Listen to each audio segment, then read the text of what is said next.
Ya, pemirsa, hari ini Pengadilan Negeri Jakarta Selatan membacakan tuntutan kepada dua terdakwa pembunuhan Yosua, Kuatma'ruf dan Ricky Rizal.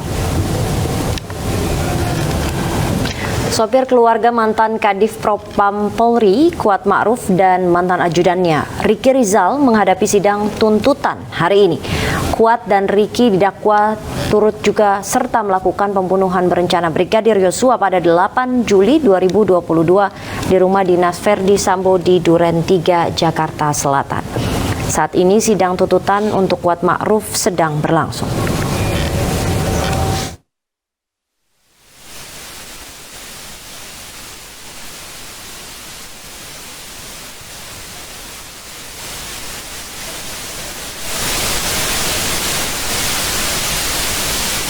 Beberapa alat bukti yang dapat memenuhi prinsip minimum pembuktian yang ditentukan pasal 183 KUHP. Alasan yang memperkuat alasan tersebut adalah apabila keterangan para ahli tersebut diberikan dalam bidang keilmuan berbeda dan apa yang diterangkan oleh para ahli tersebut bukan mengenai satu hal atau keadaan yang sama, tetapi mengenai dua hal atau keadaan berbeda antara yang satu dengan yang lain, namun saling bersesuaian. Kemudian apabila dihubungkan dengan keterangan ahli mengenai adanya kekerasan seksual yang dialami oleh saksi Putri Chandrawati bertentangan dengan keterangan ahli lain maupun keterangan saksi, sehingga keterangan ahli mengenai kekerasan seksual yang dialami oleh saksi Putri Chandrawati tidaklah dapat diterima sebagai alat bukti yang sah sebagaimana diatur pasal 188 KUHP. Keterangan terdakwa.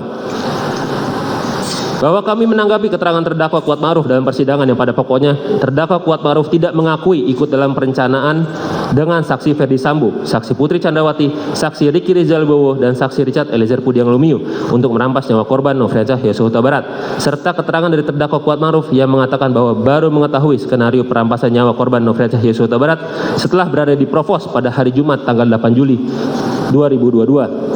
Sehubungan dengan keterangan terdakwa Kuatma'ruf, kami membantah keterangan tersebut karena berdasarkan keterangan saksi Rifaizal Samuel dan saksi Sulap Abu dari Polres Metro Jakarta Selatan yang telah melakukan interview kepada terdakwa Kuatma'ruf di Duren 3 bahwa telah terjadi tembak-menembak antara saksi Richard Eliezer Pudiang Lumiu dan korban Nofriansyah Yosua Huta Barat, di mana saat itu terdakwa Kuatma'ruf sedang menutup balkon lantai 2 yang kemudian terdakwa Kuatma'ruf mendengar adanya suara tembakan kemudian tiarap. Keterangan saksi Rifaizal Samuel dan saksi Sulap Abu tersebut juga sesuai dengan keterangan saksi Beni Ali dan saksi Susanto Haris dari Provos, yang mana mereka berasal dari dua instansi yang berbeda serta tidak berkomunikasi sebelumnya, sehingga tidak mungkin terdakwa Kuatma'ruf tidak mengetahui dan tidak terlibat dalam perampasan nyawa korban. Dan pemirsa, untuk mengetahui jalannya sidang kasus pembunuhan Brigadir Yosua, pemirsa sudah bergabung bersama kami rekan Nadia Valeri. Selamat siang rekan Nadia. Nadia, pernyataan apa saja yang paling disorot JPU pada sidang tuntutan hari ini?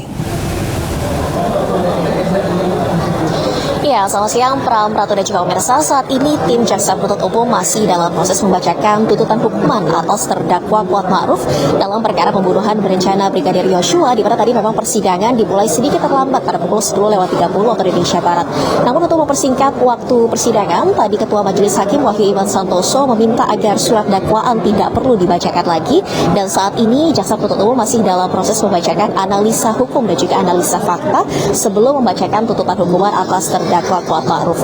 Sebelumnya dalam persidangan ada sejumlah pernyataan Kuatma'ruf terkait dengan peristiwa pembunuhan Brigadir Yosua pada 8 Juli 2022 lalu, yang mana sebelumnya Kuatma'ruf menyebut bahwa satu hari sebelum penembakan Brigadir Yosua ia sempat berselisih dengan Brigadir Yosua dan mengaku mengejar Brigadir Yosua di rumah Magelang menggunakan pisau karena ia melihat adanya tingkah laku ataupun gerak-gerik yang mencurigakan dari almarhum Nofriansyah Yosua Huta Barat. Kemudian pada saat peristiwa penembakan Brigadir Yosua di TKP Duren 3 ataupun rumah dinas Verdi Sambo, Kuatma'ruf juga melihat secara langsung peristiwa penembakan Brigadir Yosua.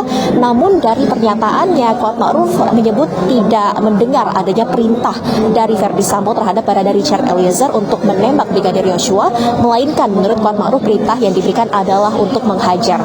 Selain itu juga Kuatma'ruf menyebut sebelum terjadinya penembakan, Verdi Sambo sempat mengkonfrontasi Brigadir Yosua dan menyebut Brigadir Yosua telah bersikap kurang ajar kepada keluarga. keluarganya. Kemudian juga setelah penembakan Brigadir Yosua, Kuatmaruf juga mengakui ada uang tunai yang dijanjikan oleh terdakwa Ferdi Sambo dan Putri Chandrawati, di mana uang tunai yang dijanjikan adalah sebesar 500 juta rupiah dalam bentuk pecahan dolar Amerika Serikat yang nantinya dijanjikan akan diberikan setelah suasana sudah kondusif pasca pembunuhan Brigadir Yosua.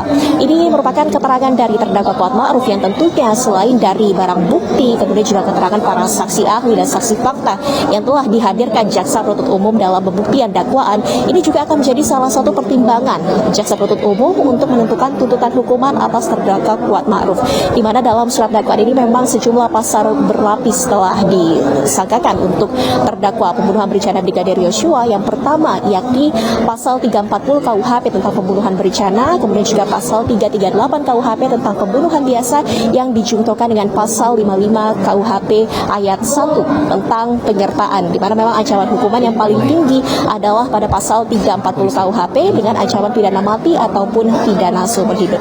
Kembali ke studio, Pram Ratu. Baik, terima kasih atas laporan Anda Nadia Valerie. Kita akan kembali ke Anda nanti. Terima kasih.